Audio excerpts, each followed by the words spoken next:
As far back as I can remember, brands have always been content creators, right? So, you know, from the oldest soap operas to old magazines.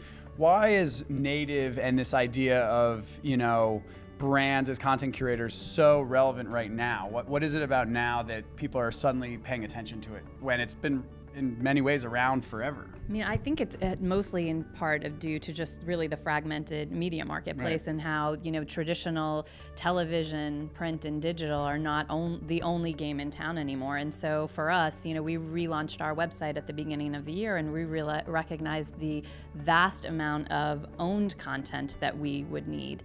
And really, that's just been a huge shift in our organization, just in terms of how we plan to structure ourselves and where we want to go for the future. In terms of brands as content curators, how much of it is content as entertainment or content as a utility? Are you trying to solely use content to provide a service, or to develop that relationship? How are you guys thinking about that dynamic? I mean, I think for L'Oréal Paris, I mean, our three key pillars, I would say, as we look at content, are really education, empowerment, and aspiration. So, you know, I think a lot of what we're doing now really lies in the education. So we're doing a lot of, you know, how-to videos, and how are we sort of defining that and iterating against that.